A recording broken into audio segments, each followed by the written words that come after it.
السلام عليكم ورحمة الله وبركاته، كيف حالكم شباب؟ وش اخباركم؟ طيبين؟ معكم عبد الله، واليوم رجعت لكم بحلقة جديدة.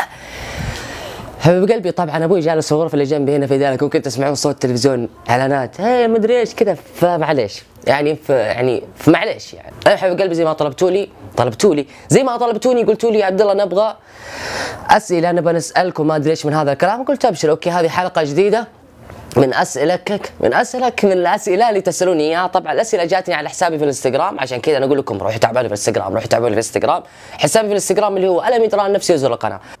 هذا السؤال يقول اذكر شيء وانت صغير. الله طول عمر السلامه، كان في جوالات اللعبه ذيك الزمان اللي تشغلها تنين الو مرحبا، فكنت اخذ معي الجوال معي في المسجد، وادخل المسجد واذا ركعوا الناس اغمز الجوال كذا، يعني ايش؟ يعني يدق الجوال الو مرحبا، وطلع الجوال قال لك، واضغط مره ثانيه عشان ايش؟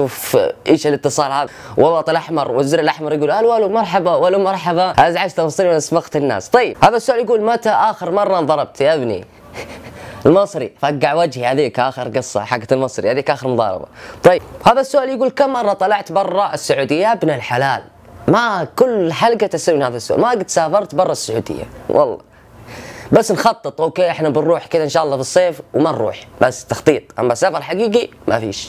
هذا السؤال يقول متى اخر مره جاتك هديه وليش؟ قول اسمي حامد عدنان. صراحه مره كنت يوم من الايام بروح اصلي في المسجد، المهم قابلني شخص سلم علي، اوكي، دخلت المسجد صليت خرجت، المهم لما خرجت جاني واحد ثاني يسلم علي، كيف حالك عبد الله؟ قلت له الحمد لله تمام. قال لي انا تابعك كذا، قلت والله شكرا حبيبي تسلم. المهم جاء اعطاني ايش؟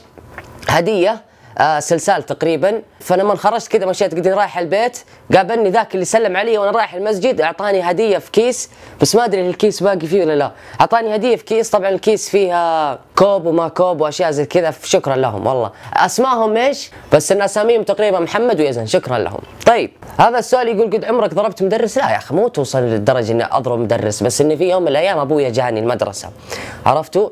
فانا كان عندي حصه تقريبا فيزياء، فالمهم ابويا رديت عليه قلت هلا يبا ايش تبغى ايش في؟ قال لي وينك؟ انا المدرسه ضيعتها ما عرفتها، انا المدرسه جديده فهمتوا؟ اللي سجلني فيها اخويا مو ابويا. فقلت لا خش يمين يسار كذا، خلاص خلك واقف عند المحل الفلاني وانا اجيك. المهم قلت للاستاذ لو سمحت ممكن انا اطلع؟ ابوي استناني برا، ما يعرف وصف المدرسه، اوصف لابوي وصف المدرسه عشان ايش؟ يجي عشان المدير يبغاه. قال لي لا ما فيش اقعد.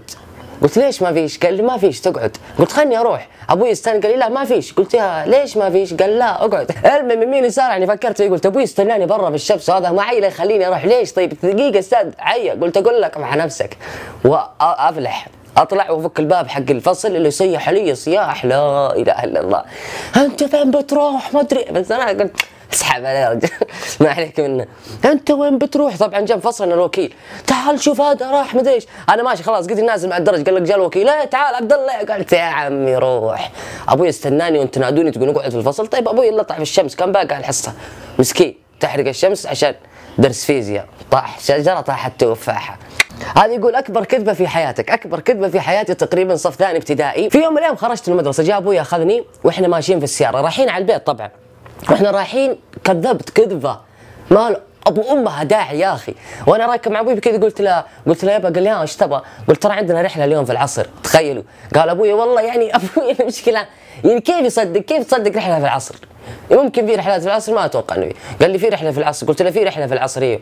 قال لي والله قلت ايوه.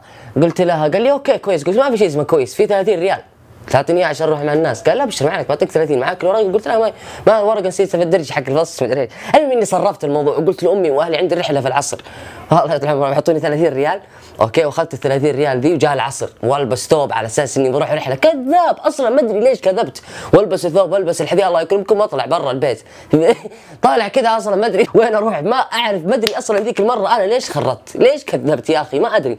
واطلع اروح سوق محمود سعيد، اذا تخبرونه محمود سعيد السوق الازرق ذاك اللي قفلوه الحين، واروح فيه بس اتمشى كذا، طالع في الناس اتمشى. خلاص خلصت التمشي حقت السوق. المهم بعد ما رحت امي شكت، اوكي امي ايش سوت؟ دقت على ام صديقي قالت هل ولدكم راح رحله؟ قال لا ولدنا ما راح رحله. اذا امي نزلت قالت عبد الله وين راح ولدي؟ شوف كيف الوصف.